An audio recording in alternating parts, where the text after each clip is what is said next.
Čau čau, já vás zdravím. Já dneska ukážu, jak zvýšit FPS na CSku. Nějaký videa už jste mohli vidět určitě na YouTube, kdo na to kouká. Mohli jste si určitě asi už vyhledávat něco. Začneme tak, že bych si optimalizoval Steam. To si vlastně optimalizujete tak, že si dáte rozhraní a vypnete tady ty 3 věci, aby vám to nezatěžovalo grafickou kartu zbytečně. Tady to je to minimum, ale pokud chcete FPS, tak vypnete vlastně plynulý scrollování, vykreslování webových stránek a zapnout podporu hardwarového dekodování. Pak restartujete Steam. A pak si dáte knihovna, menší náročnost na hardware si zaškrtnete a menší využití sítě můžete taky zaškrtnout, pokud máte problémy s pingem.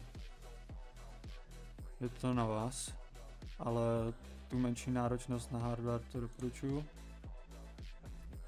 Pak mám tady vlastně, ještě zůstaneme u toho Steamu, klikneme pravým na CS vlastnosti, thread 7, nevím, záleží kolika jádrový máte procesor, to vlastně zjistíte tak, že dáte správce úloh, výkon a logické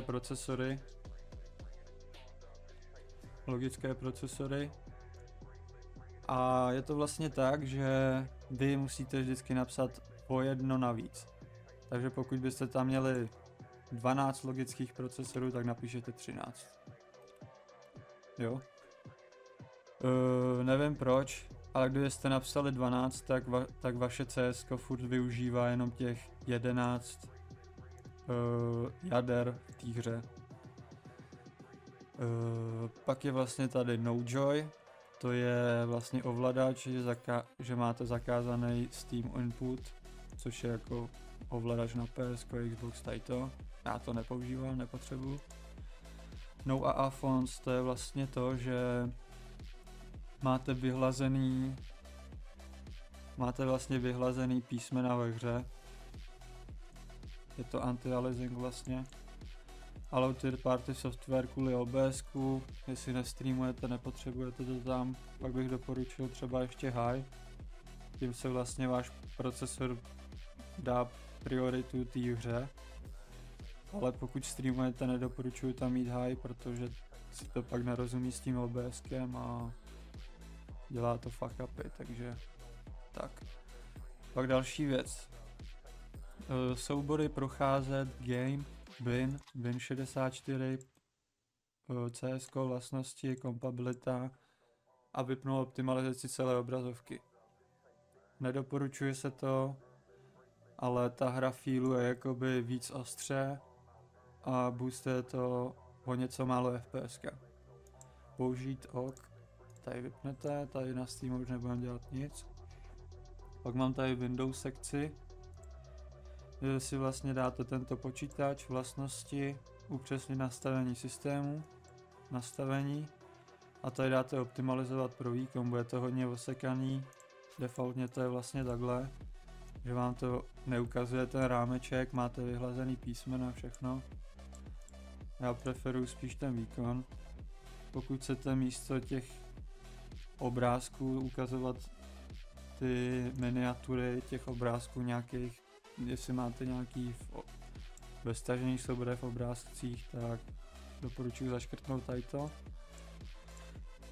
Pak tady mám další věc, to je hraní vlastně, zakázat kompletně gamebar, záznamy, to vůbec nepotřebujete.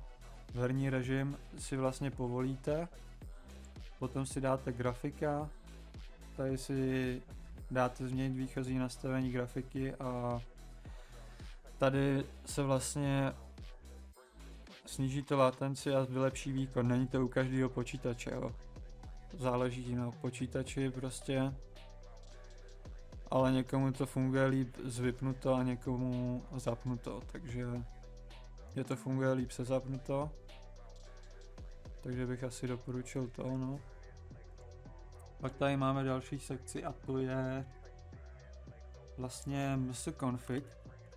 Si napíšete, dáte enter. msconfig. Puštění počítače, upřesnit možnosti a počet procesorů budete to mít odškrtlý, zaškrtnete, dáte nejvyšší počet, dáte OK a restartovat, nebo to můžete, až uděláte všechny tady ty věci. Mně tady to hodně pomohlo v FPSkách. Pak tady máme další věc a to je skript, který vám pozastaví vlastně, nebo vypne procesy na pozadí ve Windowsu. Vy můžete mít třeba 130 procesů, znám lidi, co mají 220, 240 a hodně lidem jsem tomu s tím jako pomáhal. Je to vlastně skript, který vám, není to žádný vir, ukážu vám to tady. To vlastně skript, který vám vypne věci na pozadí, který Windows nepotřebuje. Jo. Je to tady prostě, není to nic, žádný vir, nic. Jak to funguje? Funguje to tak, že vy si to vlastně otevříte jako správce, otevře se vám skript, napíšete yes. A pak tady máte vlastně Basic, Disable, Basic, Standard, Advanced. Pokud používáte výhradně počítač na hry, nepoužíváte žádný Bluetooth, tiskárnu, nic takového, tak doporučuji dát Advanced. Vypne vám to vlastně Bluetooth, tiskárnu, tady ty blbosti na pozadí, který nepotřebujete. Pokud používáte tiskárnu, Bluetooth, tady to, tak doporučuji Standard nebo Basic. Basic vám vypne pár procesů, Standard o něco víc a Advanced co nejvíc a těch máte co nejmíň. Pokud by to nějak nefungovalo, měli byste pak problém, skript si nechejte vlastně někde v počítači, napíšete revert a tím se vám vrátí ty procesy zpátky. Já vám teď ukážu Advanced, možná mi to nic nevypne, protože už jsem to dělal, ale po restartu počítače vlastně vám to vypne víc těch procesů, bude to lepší, bude jich míň, čím míň vlastně tím líp. Pak doporučuji tady, je to vlastně spuštěná aplikace a tady si vypnout co nejvíc věcí na pozadí, co nepotřebujete. Jo. Je to vlastně uTorrent a tady ty věci, je strašný žrout v zapínání počítače a ve všem takhle jako doporučuji vypnout. Pak mám tady ještě vlastně ovládací panel Nvidia, který si společně nastavíme na nejlepší performance.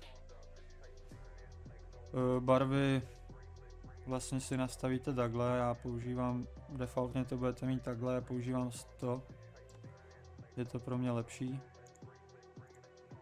Ty barvy jsou živější. Pak si vlastně dáte přizpůsobení velikosti a pozice plochy.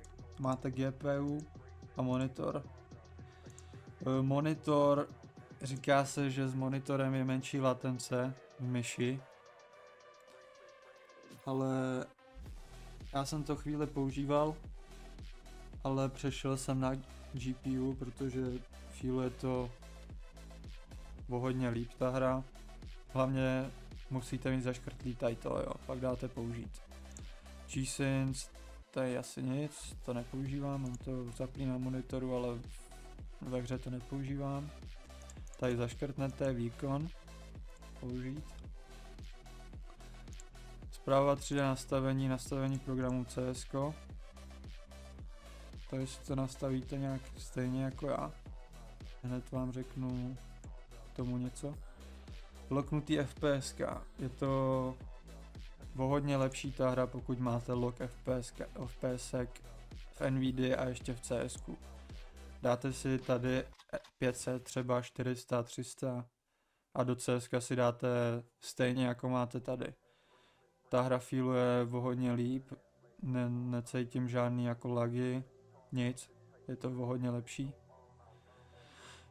Pak si vlastně tady dáte OpenGL na preferovat výkon.